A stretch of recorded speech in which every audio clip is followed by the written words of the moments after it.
Gloria a Dios, aleluya. Alabado sea el nombre del Señor. Qué bueno es alabar y glorificar el nombre del Señor, porque para siempre es su misericordia.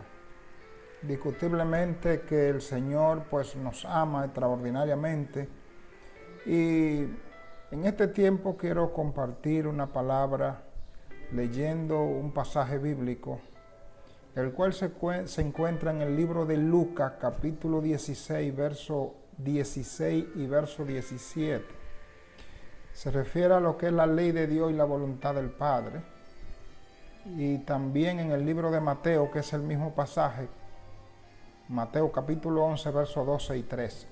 Y dice de la manera siguiente: la ley y los profetas eran hasta Juan. Estoy en Lucas 16, 16. Desde entonces el reino de los cielos es anunciado y todos se esfuerzan por entrar en él. El verso 17 dice: pero más fácil es que pasen los cielos y la tierra que se frustre una tilde de la ley. Dice el mismo verso en el libro de Mateo capítulo 11, versos 12 y 13: desde los días de Juan el Bautista hasta ahora, el reino de los cielos sufre violencia y los violentos los arrebatan. Porque todos los profetas y la ley profetizaron hasta Juan. El Señor estuvo instruyendo a sus discípulos, y esta parte fue cuando iban a partir para Perea o Perella. Él estuvo impartiendo posteriormente, o sea, dando estas instrucciones a los apóstoles sobre el nuevo reino. Dijo el maestro: se os ha enseñado a esperar el advenimiento del reino de Dios. Y ahora yo he venido anunciando que este reino por tanto tiempo esperado está cerca, que en efecto ya está aquí, en nuestro medio.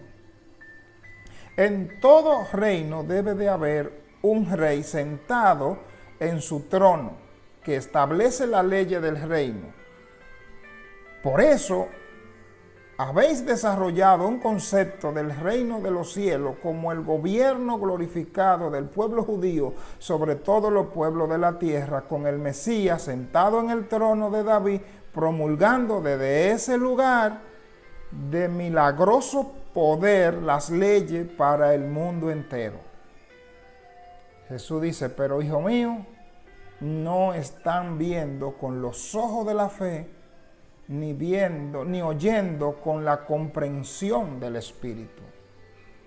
Yo le declaro que el reino de los cielos es la comprensión y la aceptación del gobierno de Dios en el corazón de los hombres.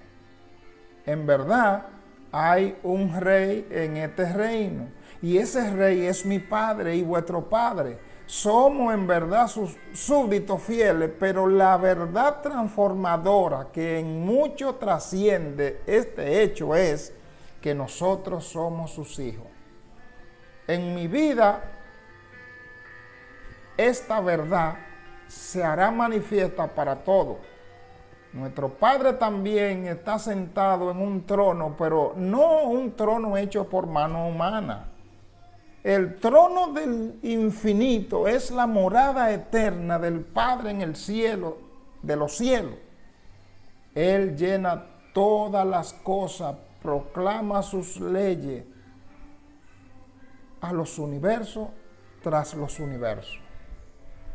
Y el Padre también gobierna dentro del corazón de sus hijos en la tierra, mediante el Espíritu que Él ha enviado para que more en el alma de los hombres mortales. Cuántos súbditos de este reino en verdad debe escuchar la ley del gobernante universal, pero cuando, gracias al Evangelio del reino que yo he venido para aclarar, dice Jesús, ustedes deberían por la fe ser sus hijos. De ahí en adelante no se considerarán como criaturas sujetas a la ley de un rey todopoderoso, sino como los hijos privilegiados de un Padre amante y divino. De cierto os digo que cuando la voluntad del Padre es vuestra ley, aún no está el reino, no está en el reino. Pero cuando la voluntad del Padre se hace verdaderamente vuestra voluntad, entonces estaréis vosotros en la verdad en el reino. Porque el reino se ha tornado de esa manera una experiencia establecida en vosotros. Cuando la voluntad de Dios es vuestra ley, sois nobles, súbditos, esclavos. Pero cuando creéis en este nuevo evangelio de afiliación divina, la voluntad de mi Padre se hace vuestra voluntad y seréis elevados a la alta posición de hijo libre de Dios, hijo liberado del reino. Algunos de los apóstoles comprendieron algunas de estas enseñanzas, pero ninguno de ellos comprendió el significado pleno de este extraordinario anuncio, excepto tal vez Santiago, Zebedeo. Sin embargo, estas palabras se grabaron en el corazón, emergiendo para alegrar su ministerio durante los años posteriores de servicio. Real y efectivamente, gobernar, permitir que Dios gobierne en nuestros corazones es algo que transforma todo lo que es a nuestro alrededor. Es la manifestación más gloriosa, porque este reino, reitero, no es un reino que fuera de otra cosa que no sea gobernando Dios desde el corazón de los hombres. Esto conlleva a que de alguna manera nosotros podamos abrir nuestra mente y tener una mente espiritual abierta y una fe certera de que no hay nada en esta tierra que está fuera de control, sino que está bajo el control de Dios y que no va este mundo a la deriva como si fuera sin rumbo y sin propósito. Todo tiene su propósito. Y mayormente nosotros que hemos conocido del Señor, debemos de posicionarnos en esa confianza. Pero para ello se necesita tener algún nivel de unidad. Y el Señor le estuvo hablando acerca de esto, de la unidad a sus discípulos, en una de esas conferencias más pletóricas en las que estaban predicando el Evangelio. Y fue la que tuvo que ver con esto de la unidad espiritual. Santiago Zebedeo había preguntado: Maestro, ¿cómo podemos aprender a ver las cosas de la misma manera y de ese modo disfrutar de una mayor armonía entre nosotros? Al oír Jesús la pregunta, se sintió tan agitado en su espíritu que inmediatamente replicó: Santiago, ¿cuándo le enseñé que debían de ver todas las cosas de la misma manera? He venido al mundo para proclamar la libertad espiritual, para que los mortales tengan la fuerza de vivir su vida individual con originalidad y libertad ante Dios. Dice Jesús: no, es que yo no deseo que se compre la armonía social y la paz fraternal al precio del sacrificio de la personalidad libre y de la originalidad espiritual. Lo que yo pido, dice el Señor, lo que yo pido a mis discípulos es la unidad espiritual. Y esa podía experimentar en el regocijo de vuestra dedicación unida a hacer de todo corazón la voluntad de mi Padre en el cielo. Jesús dice: no hace falta que vean las cosas de la misma manera, ni que la sientan de la misma manera, ni tampoco que piensen de la misma manera para ser iguales espiritualmente. La unidad espiritual deriva de la conciencia de que cada uno de vosotros está habitado y cada vez más dominado por el don espiritual del Padre Celestial. Vuestra armonía apostólica ha de crecer del hecho de que la esperanza espiritual de cada uno de vosotros es idéntica en origen, naturaleza y divino. Así pueden experimentar una unidad perfeccionada de propósito espiritual y de compromiso espiritual que crece en la conciencia mutua de la identidad de cada uno de vosotros, de vuestro espíritu paradisiaco que reside en nosotros. Y pueden disfrutar de esta profunda unidad espiritual dentro de la diversidad extrema de actitudes individuales en cuanto a pensamiento intelectual, sentimiento temperamental y conducta social.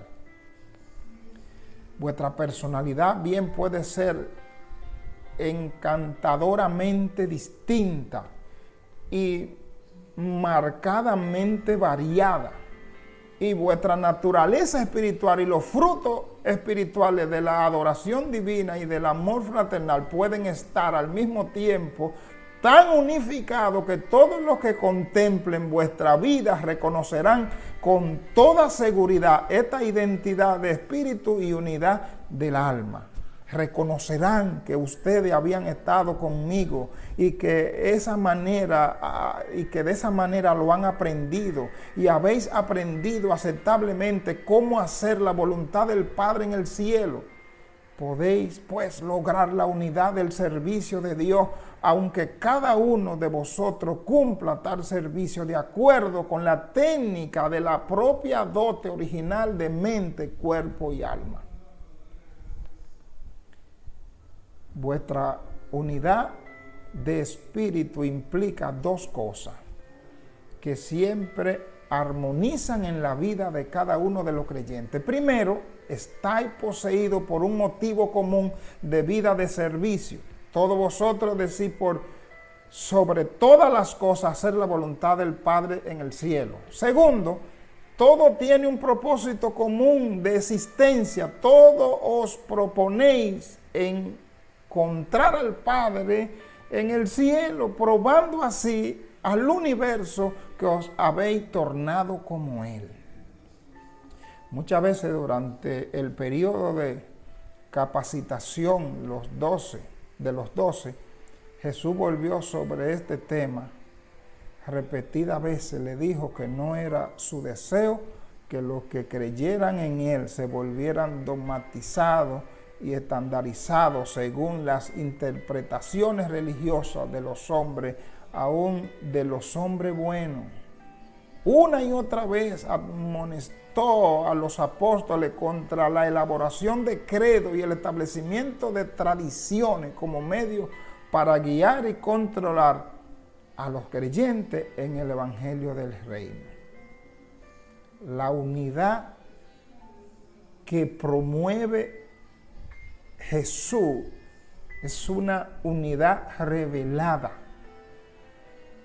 que no consiste en establecer yo una norma, sino sobre todo la voluntad del Padre. Y estar consciente, pero plenamente consciente, hacia dónde vamos, quiénes somos y dónde estamos. Esa conciencia es la que nos unifica, porque todo el que anda en este propósito no se detiene a discutir cosas sin fruto y que no tienen sentido. Discutiblemente que estas dos cosas son impresionantes: la ley de Dios y la voluntad del Padre. Hubo un cambio y dice hasta Juan. Y a partir de ahí viene lo que es la voluntad del Padre. Más que la ley está la voluntad del Padre. Es el vivir constante en el propósito de Dios. Así que en este tiempo voy a hacer oración precisamente para que tengamos una fe viva y una mente espiritual, un despertar espiritual correcto. Señor, te adoramos y te glorificamos. Gracias, Señor, por este momento, el cual nos podemos unir para orar y pedirte que te siga glorificando en nuestras vidas. Que no se nos pierda el propósito al cual hemos sido llamados a esta tierra y en este tiempo. Que no se nos pierda la oportunidad de dar a demostrar, de acuerdo a nuestra vida, quiénes somos, a qué reino pertenecemos y hacia dónde vamos creciendo. Que cada uno de los acontecimientos de nuestro alrededor, de nuestra vida, estén hablando, diciendo que queremos ser como Dios para vivir por la eternidad con Dios. Señor, te pido que nuestra mente, a través de todo este bombardeo de falsas noticias, de noticias alarmistas y de grandes expectaciones, pueda nuestra mente seguir procesando en paz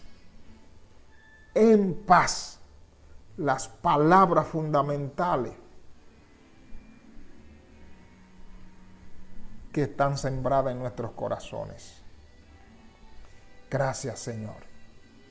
Gracias, Padre, en el nombre de Jesús. Amén y amén. Será hasta una próxima ocasión. Que el Señor les bendiga y les guarde rica y abundantemente. Amén.